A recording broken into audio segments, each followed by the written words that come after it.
আসসালামু আলাইকুম। চুলা অন করে একটি কড়াই বসিয়ে দিলাম, সেই সাথে দিয়ে দিলাম রান্নার তেল।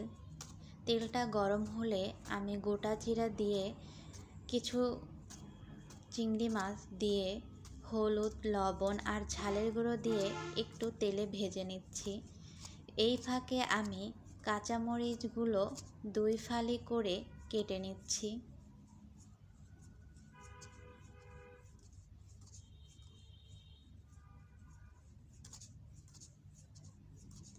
এখন আমি এই কাঁচামরিচ ফালিগুলো চিংড়ি মাছের ভেতরে দিয়ে দিব।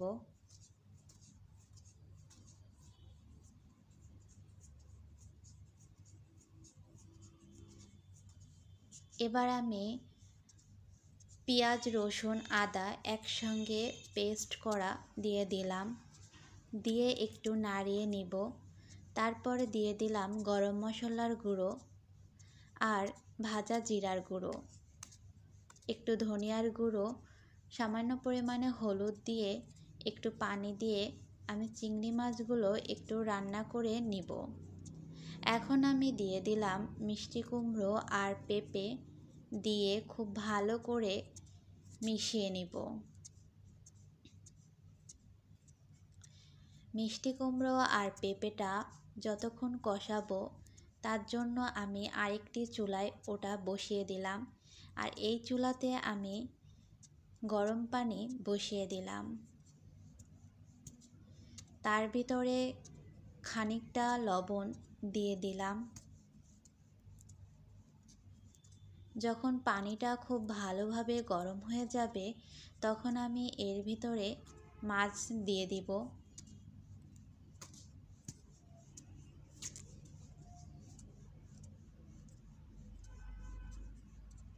পাঙ্গাস মাছগুলো একটু ফুটিয়ে নিব গরম পানির ভিতরে। বেশিটাও সিদ্ধ করা যাবে না। এইভাবে যখন পানিটা ঘোলা হয়ে যাবে তখন আমি মাছগুলো তুলে একটি পাত্রে তুলে নিব এবং ঠান্ডা পানি দিয়ে একটু ধুয়েও নেব।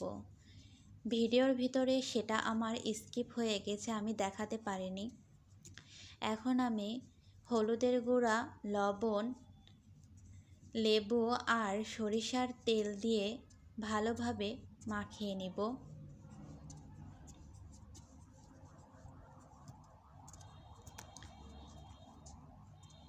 ম্যারিনেট করে রেখে দিব 2 মিনিটের জন্য।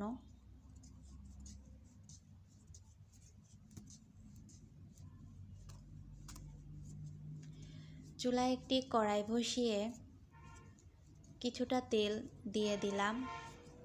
তেলটা গরম হলে সামান্য পরিমাণে লবণ দিয়ে নিব, এতে করে মাছগুলো নিচ থেকে লেগে যাবে না।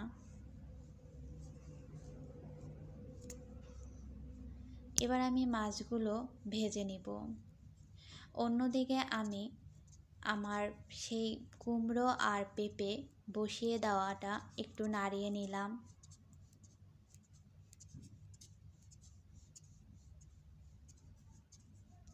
মাছগুলো এখন একটু উল্টে দিব।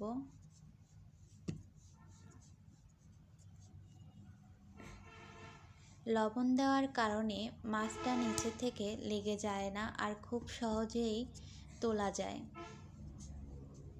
এতে করে মাছ ভেঙেও যায় না, খুবই ভালো আস্ত থাকে। মাছ ভাজা হয়ে গেছে, তাই একটি পিরিজে তুলে রেখে দিব। আর যেহেতু মাছ ভাজার জন্য অনেকটা তেল দিয়েছি, তাই কিছুটা তেল আমি তুলে রেখে দিব। পরবর্তীতে এই তেল দিয়ে আমি কোনো ভাজি বা তরকারি রান্না করব।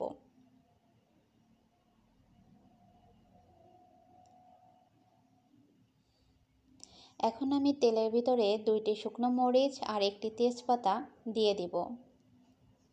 এদিকে আমি যে পেঁপে আর মিষ্টি কুমড়োটা রান্না করেছি সেটা দেখিয়ে দিলাম।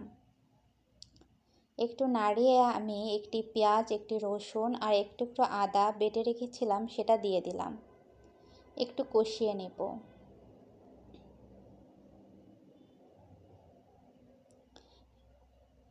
আমি মাছ ম্যারিনেট করছিলাম, সেই পিরিচটা ধুয়ে একটু পানি দিয়ে দিলাম।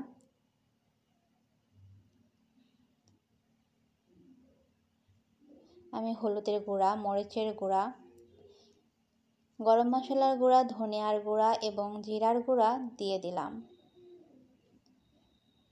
মশলাগুলো খুব ভালো করে রান্না করে নিতে হবে।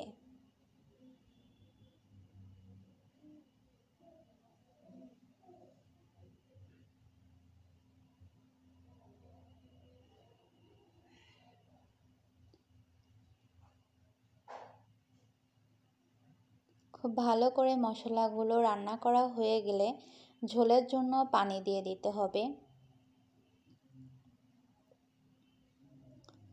আমি ঝোলের জন্য এখানে পানি দিয়ে দিয়েছি। এখন আমি অপেক্ষা করব ঝোলটা যখন ফুটে আসবে।